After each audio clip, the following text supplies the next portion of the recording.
allowing other people to hold you. Welcome back to my channel. It's Vanessa here, and if you're new, welcome, and if you already been here, welcome back.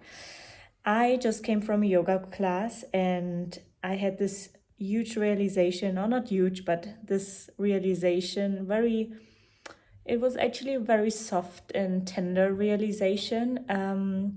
And before I went to the class, I actually felt like, maybe I stay home and do the class from at home, because they offer them online and in studio at the same time. But then something inside of me said, no, go to the class in person.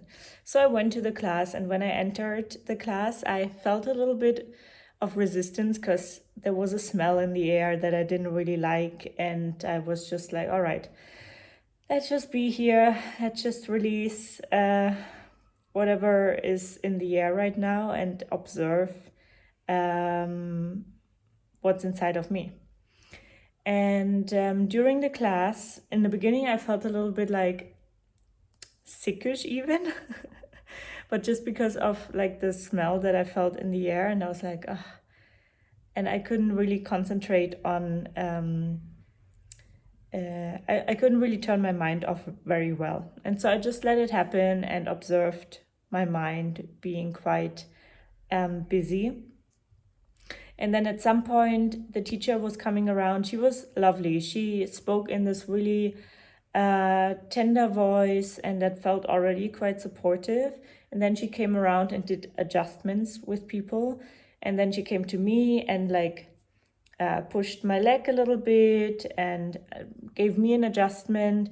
And in that moment, I just relaxed. And I just realized, wow, it's actually so nice to have this physical adjustment and this supportive touch where somebody helps you get into more aligned pose. And I just realized, wow, okay, that's so interesting. And I allowed her to support me, basically. And then later she came around one more time and she went to everybody and supported. And it just felt like a very motherly energy in the room, but without being like an old person or like a mom. But it just felt like a very supportive energy in the room. And I allowed myself to bathe in that, or to receive that, let's call it. And once I started to allow myself to receive that, I didn't care about a smell. I was at ease. I just felt like a gift to me. And then we were laying down in Shavasana, and at that point, I hadn't really realized, what was going on inside of me.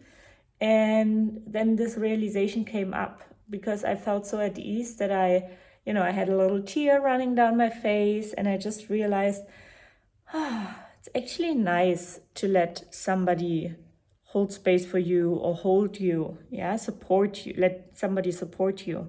Because I think I'm definitely a person that doesn't have the easiest time to let other people hold me and support me. So receiving that is not always easy for me. It has a lot to do with trust, and if I feel safe in the energy of someone.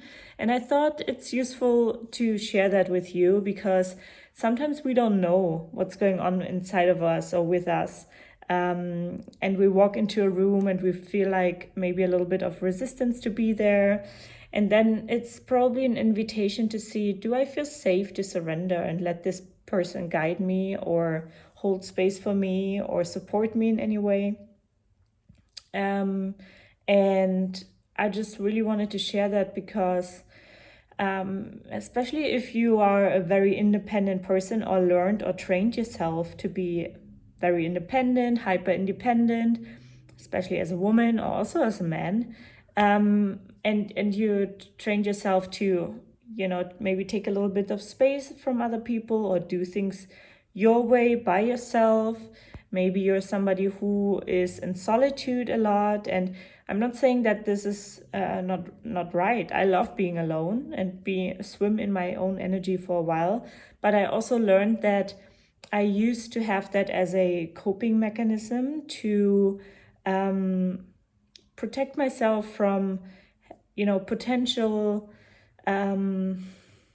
conflict, criticism, judgment, or, not knowing how to behave all the time, or it didn't feel relaxing to be myself with other people all the time. So on my journey to self-acceptance, self-realization, I learned that it's okay to let other people show up for you, and wherever you're at with this right now, maybe that resonates, maybe it doesn't, maybe it triggers you, and that's good too, because then you can, just feel inside, oh, what am I feeling right now?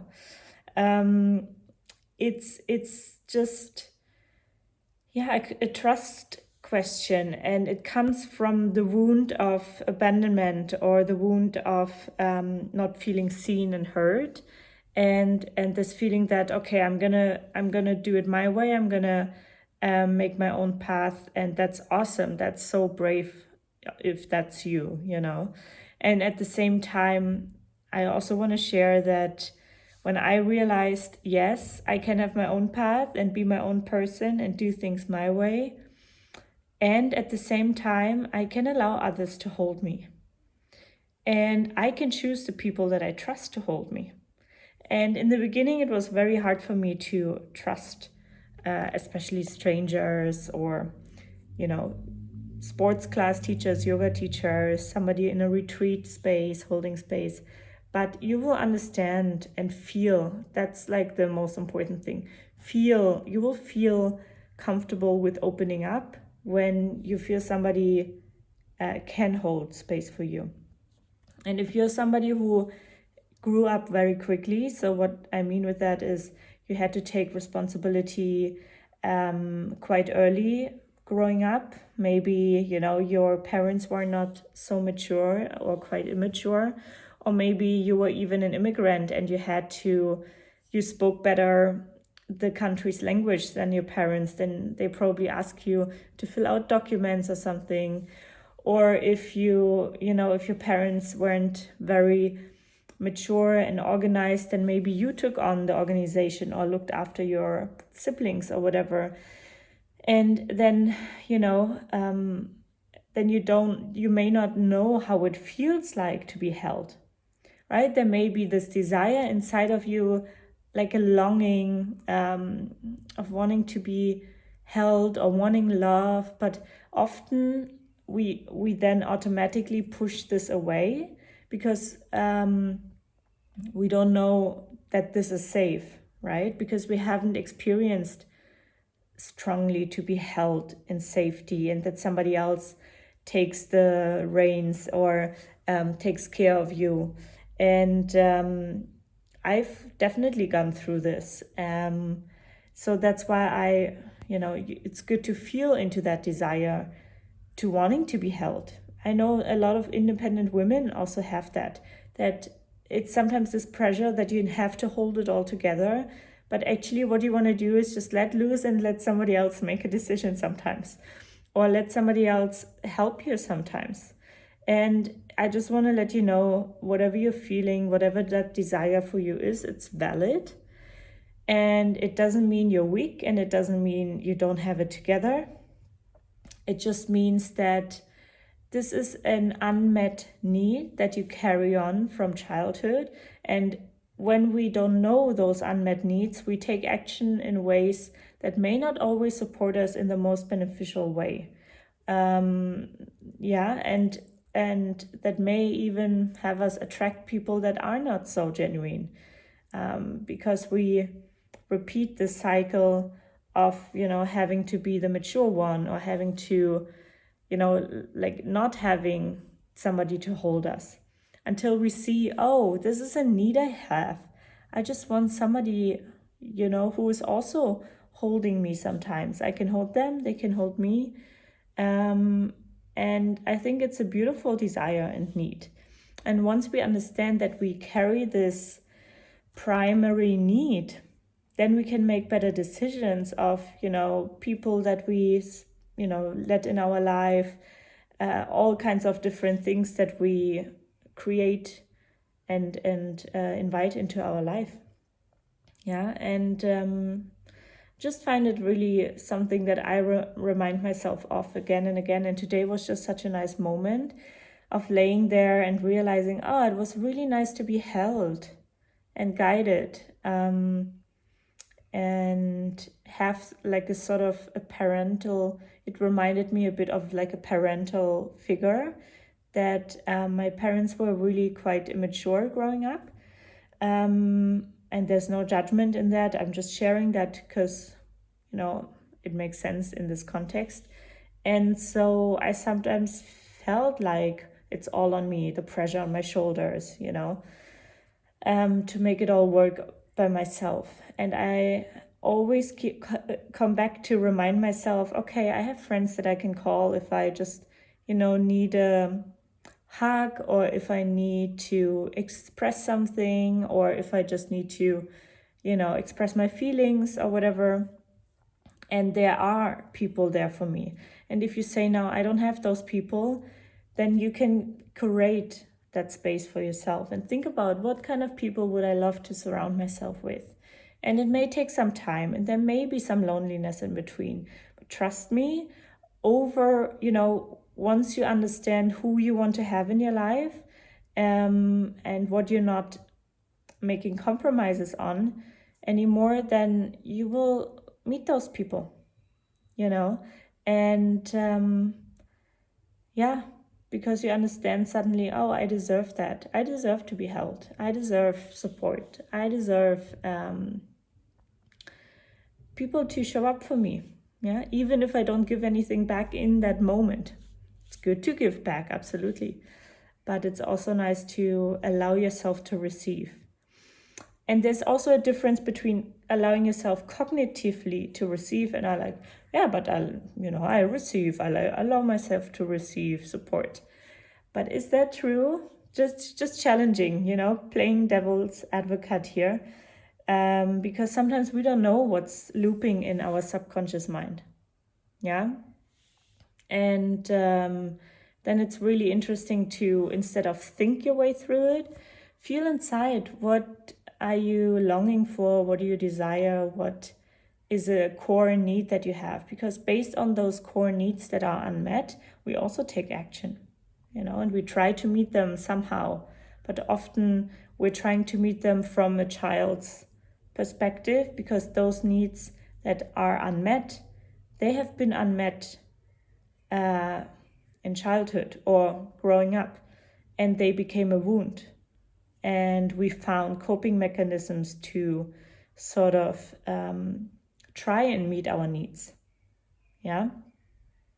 And I'm just going to take the example of, if your core need is connection, then but you haven't received that as a child, you may feel like lonely often, or you may feel like, I don't belong, or people don't like me. But this is a narrative that we create ourselves, and once we get aware of this narrative, we can take different decisions, and we can feel through the wound and understand, oh, it wasn't my fault that I didn't receive the emotional connection that I really needed back then.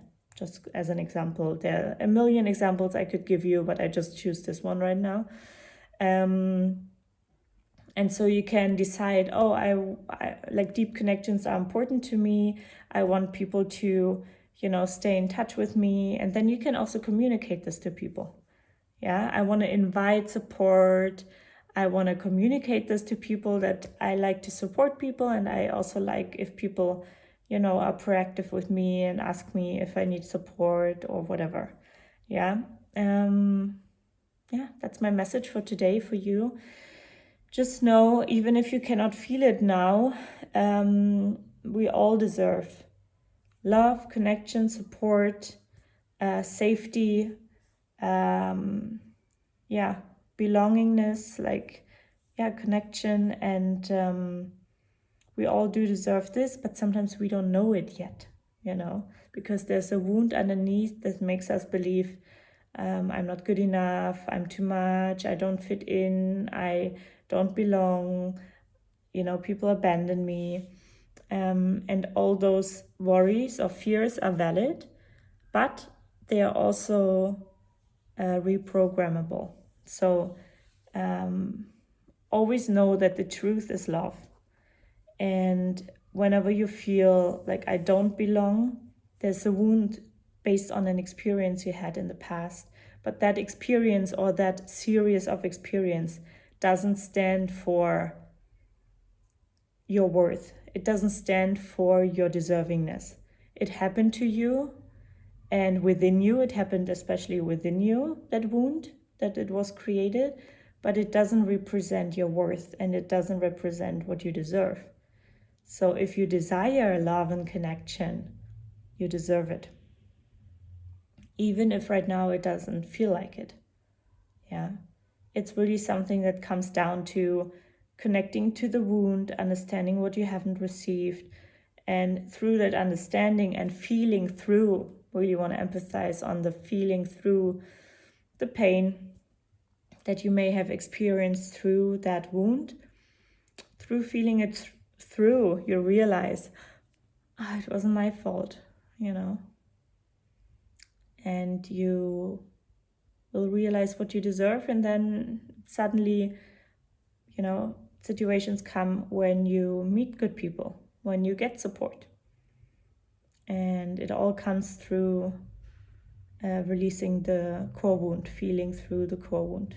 Okay, share with me below what you think about this topic, how you feel about letting people hold you or receiving support, receiving kindness. Is that easy for you, or do you always feel like anxious of giving back immediately? Or share with me below your journey with that. And if you don't know what to say, just share your name, where you're from, or just share LOVE and big letters, because we all can need some more of that, right? So this is me today. I hope you're all good, and I speak to you in the next video. Ciao.